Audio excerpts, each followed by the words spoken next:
Good afternoon. It's a Sunday afternoon. It's hot again in Spain. There's a heat wave all around Europe. And a little story to tell you about Raimundo Amador. Well, we were staying in Cadiz, I think they call it, in Spain.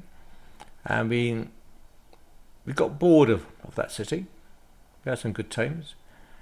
And I wanted to find something more Spanish. We had too many tourists and cruise ships stopping over there, and lots of tourists coming on board, and it wasn't quite like Spain as we like it.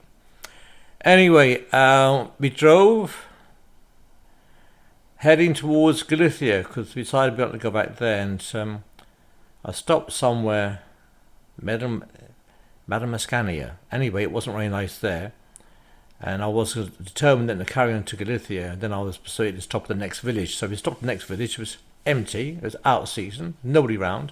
Nobody in the streets. Nobody in cafes. Nobody on the beach. We stopped. Went to a little cafe, a small cafe. Nothing spectacular. Most of it, the vast majority of it was on the pavement undercover.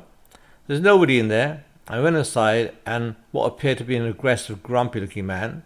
Well, I don't think he was aggressive, but he looked like Mr. T. He had a ponytail, long hair.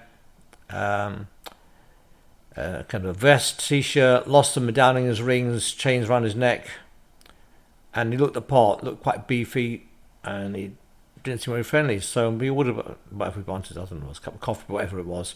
He went away, and Mary said to me, "Don't like him," and I said, "I quite like him. I think he's a nice bloke." It was just a front, just I suppose his behaviour with people that he thought were Northern European and English. And he's very much Andalusia, and it was.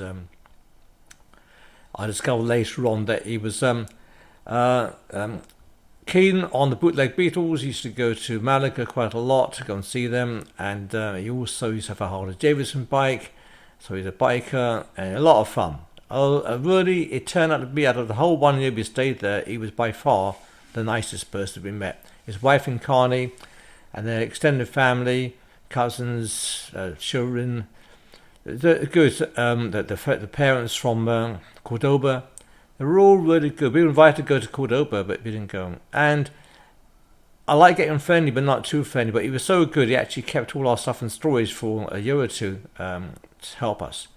And one time I wanted to come around the house with a bottle of whiskey, and I know I'm a man's man and also female man, but I don't think it was a good idea to come around the house and drink whiskey, because it wouldn't be fair to my partner. Anyway, that's a different story. I've digressed.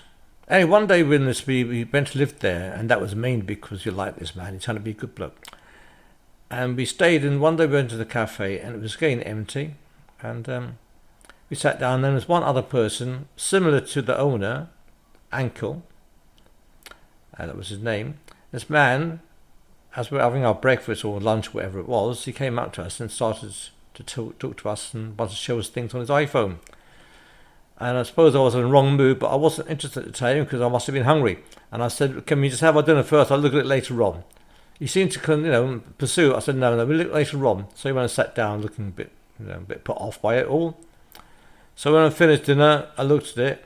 It turns out he was, I think, Spain's best guitarist. And it was showing me him on stage with B.B. King and Santana. I was well impressed, and I felt sad that I'd been a bit off with him. Anyway, that evening we went to a concert in the town, and he was the main person up on the stage with all the crowds, having a good time, singing and playing guitar. Nice story. That's a short one. Bye.